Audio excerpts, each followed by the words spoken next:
ಉತ್ತರ ಕರ್ನಾಟಕದ ಎಣ್ಗಾಯಿ ಪಲ್ಯ ಮತ್ತು ಖಡಕ್ ಜೋಳದ ರೊಟ್ಟಿ. ಆಹಾ, ತಿಂತಾಯಿದ್ರೆ ಏನು ಮಜಾ ಅಂತೀರಾ. ಖಡಕ್ ರೊಟ್ಟಿ ಏನು, ಕಾದಿರೋ ಹೆಂಚಿಗೆ ರೊಟ್ಟಿ ಮೆತ್ತಿಟ್ರೆ ಅದು ಕರಕ್ಕಾಗುತ್ತೆ. अच्छा ठीक. Hello friends, welcome back to my YouTube channel. I hope ಎಲ್ಲರೂ ಚೆನ್ನಾಗಿದ್ರೆ ಅಂದ್ಕೊಂಡಿದ್ದೀನಿ. ನೋಡಿ, ಇವತ್ತು ನಾನು ಎಣ್ಗಾಯಿ ಪಲ್ಯ ಮಾಡಿದ್ದೀನಿ. ನೋಡಿ, ಒಳಗಡೆ ಎಲ್ಲ ಎಷ್ಟು ಚೆನ್ನಾಗಿ ಮಸಾಲ ತುಂಬಿಕೊಂಡಿದೆ ಅಂತ. ತಿನ್ನೋಕ್ಕೂ ಅಷ್ಟೇ ರುಚಿಯಾಗಿತ್ತು. ಜೋಳದ ರೊಟ್ಟಿ ಜೊತೆ ಬೆಸ್ಟ್ ಕಾಂಬಿನೇಷನ್, ಅದು ಖಡಕ್ ರೊಟ್ಟಿ ಜೊತೆ ಸಖತ್ತಾಗಿತ್ತು ತಿನ್ನೋಕ್ಕೆ. ನಾನು ಒಂದು ರೊಟ್ಟಿ ಉಣ್ಣೋ ಜಾಗದಲ್ಲಿ 2 ರೊಟ್ಟಿ ಉಂಡಿದ್ದೀನಿ. ಬನ್ನಿ ಯಾವ ಥರ ಮಾಡಿದ್ದೀನಿ ಅಂತ ನೋಡೋಣ, ನಡೀರಿ.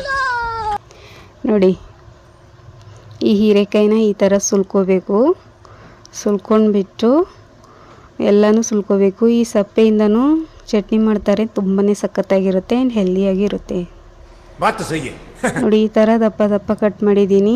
ನಮ್ಮ ಬೀದರ್ ಮಂದಿ ಹಿಂಗೆ ಮಾಡ್ಕೊಂಡು ಉಣ್ಣೂರು ಒಂದು ಸರ್ತಿ ತೋಲ್ ಭಾರಿ ಆಯ್ತು ಗೊತ್ತಾ ನಿಮ್ಗೆ. ಅದೇ ಕೊಯ್ದು, ಅದೇ ಸಣ್ಣದು ಕೊಯ್ದು ಉಳ್ಳಾಗಡ್ಡಿ ಹಾಕಿ ಬಗರ್ ಹೊಡ್ಕೊಂಡು ಶೇಂಗಾ ಹಿಂಡಿ ಹಾಕಿ ತಿನ್ಬೇಡ್ರಿ. ಜರ ಡಿಫ್ರೆಂಟ್ ಮಾಡಿರಿ, ತಿಂಬೋದು ಕಲೀರಿ.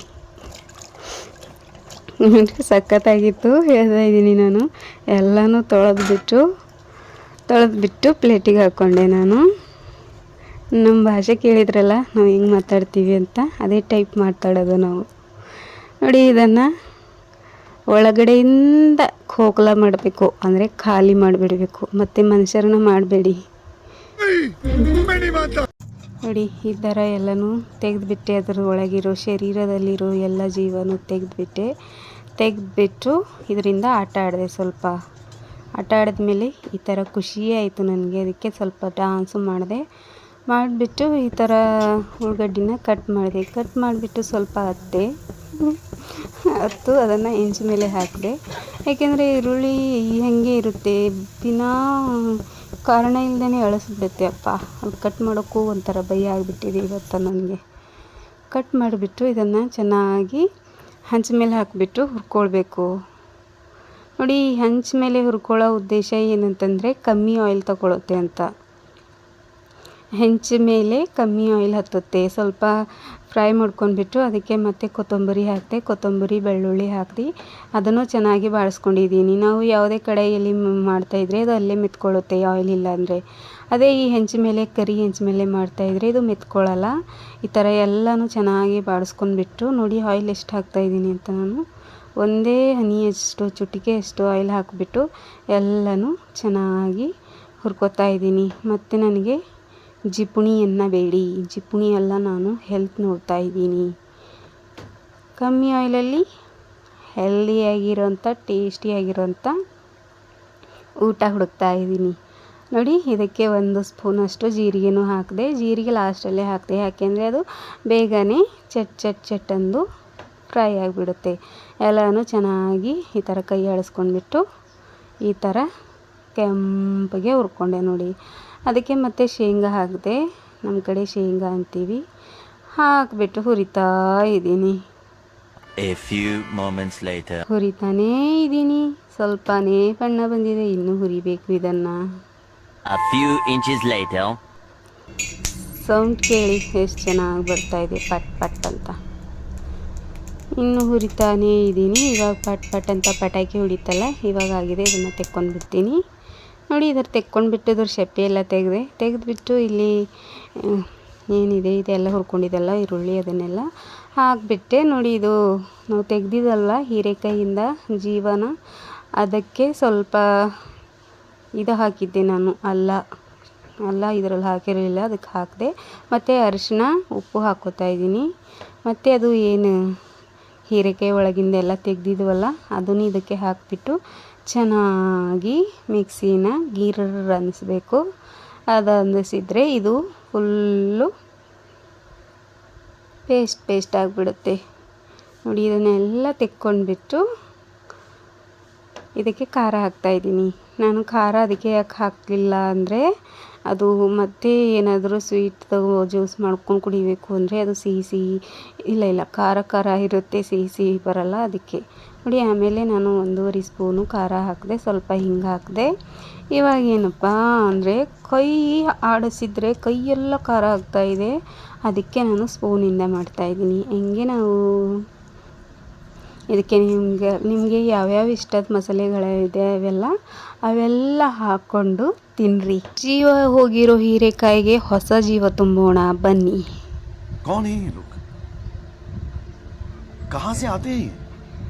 ಹೌದು, ಹೊಸದು ಮಾಲ್ ಮಸಾಲ ಹಾಕಿಬಿಟ್ಟು ತುಂಬೋಣ ಹೊಸ ಜೀವನ.